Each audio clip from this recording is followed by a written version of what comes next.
Baiklah, terkait dengan Anies Baswedan yang rencananya akan maju dalam Pilgub DKI Jakarta 2024, yang sebelumnya kalah dari Prabowo di Pilpres 2024. Saya perlu menggarisbawahi meskipun seperti banyak pengamat, seperti Rocky Gerung sendiri mengatakan bahwa Anies lebih baik menjadi kingmaker, mendekat kepada PKS. Saya sendiri melihat bahwa Anies Baswedan ini punya performa yang baik di DKI Jakarta.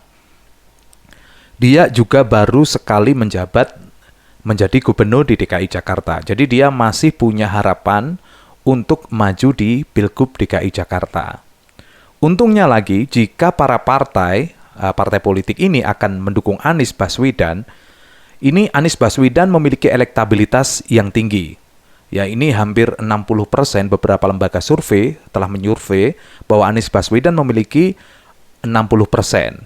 Ketika Pilpres kemarin, meskipun ia diserang ya oleh banyak bantuan dari pemerintah pusat, dari bansos, kemudian mungkin ada uang tunai macam-macam itu, tapi Anies hanya kalah berapa persen dari Prabowo Gibran di angka 40%. Artinya Anies ini punya peluang besar untuk maju, untuk menang di Pilgub DKI Jakarta. Elektabilitasnya tinggi. Yang kedua, ya, Anies ini punya banyak karya mentereng di DKI Jakarta. Janji-janjinya banyak terpenuhi, meskipun ada beberapa ya yang tidak terselesaikan. Salah satu yang fenomenal menurut saya ini adalah JIS, Jakarta International Stadium.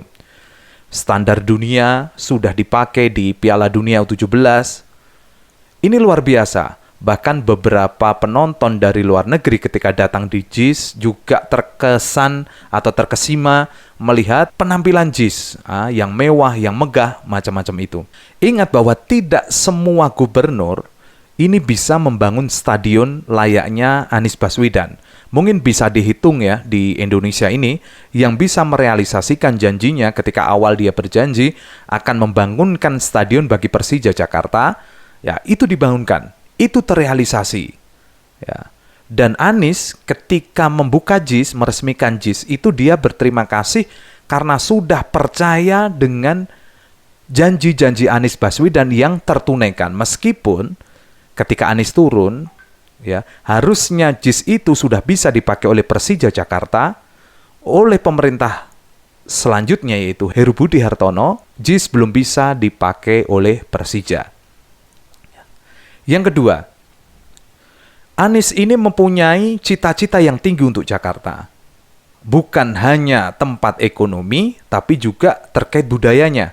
Makanya Anies Baswedan itu merevitalisasi Taman Ismail Marzuki, yaitu taman yang digunakan oleh para seniman Jakarta, bahkan untuk seluruh Indonesia, untuk bisa berkarya di Taman Ismail Marzuki. Intinya adalah nantinya para seniman Jakarta, para seniman Indonesia itu bisa berkarya paling tidak adalah level ASEAN.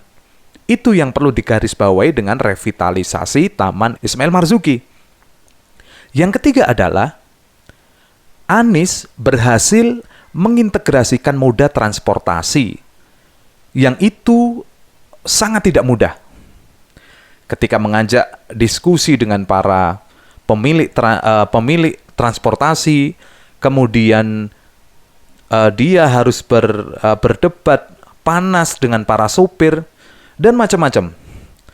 Akhirnya terbentuklah moda transportasi bernama Jaklingko, yang dulunya masyarakat itu harus jauh jalan kaki untuk pindah transportasi, seumpama dari MRT ke Transjakarta itu biasanya jauh, kini lebih mudah, hanya naik, sudah ketemu dengan, kalau bahasanya terminal bus atau terminal kereta api.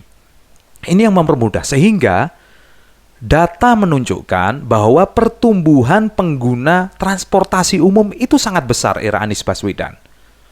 Bahkan ia mempermudah lagi ya, mungkin belum sekarang 5.000, tapi mungkin zaman Anies itu 3.000 atau 4.000.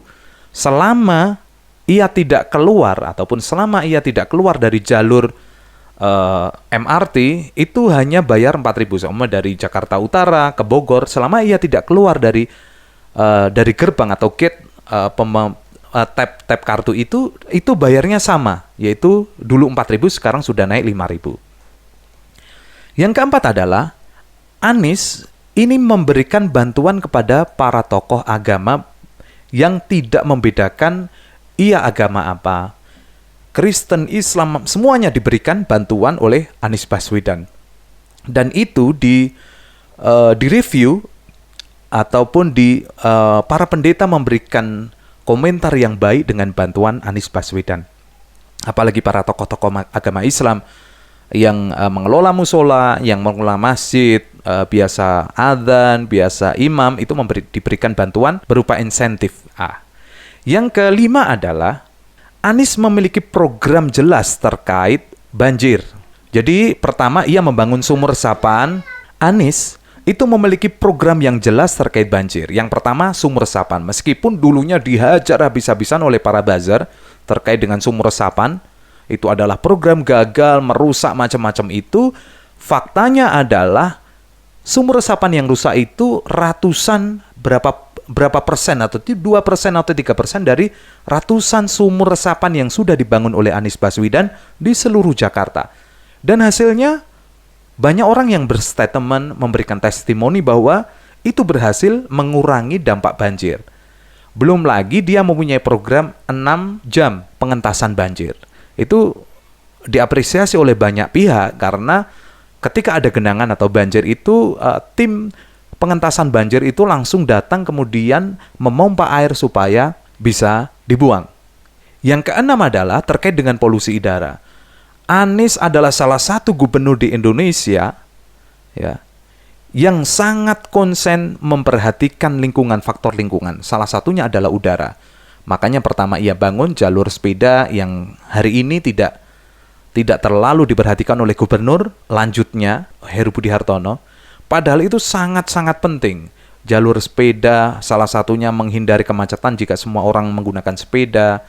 Kemudian jika polusi di udara di Jakarta mungkin bisa terkurangi dengan adanya pergantian transportasi yang menggunakan motor, mobil menjadi sepeda. Ini sangat membantu sekali dalam pengentasan lingkungan, salah satunya adalah udara. Yang ketiga terkait dengan keuntungan jika para ketua partai mengusung Anies Baswedan dalam Pilgub DKI Jakarta adalah Anies ini adalah sosok yang diterima di banyak kalangan. Baik itu ormas, baik itu agama, bahkan yang dianggap masyarakat radikal seperti FPI, Anies dekat. Karena Anies ini hampir sama dengan konsep yang dipakai Gus Dur ketika melakukan pendekatan dengan ormas atau golongan terlarang sekalipun. Yang berhak menghukum adalah masyarakat, dan ini dilakukan oleh Anies Baswedan. Meskipun banyak masyarakat yang benci macam-macam dengan golongan tertentu, dengan ormas tertentu, Anies tetap dekat. Karena apa? Jika nanti terjadi hal-hal yang tidak diinginkan, mereka nantinya akhirnya bisa berkomunikasi dengan pemerintahnya gitu.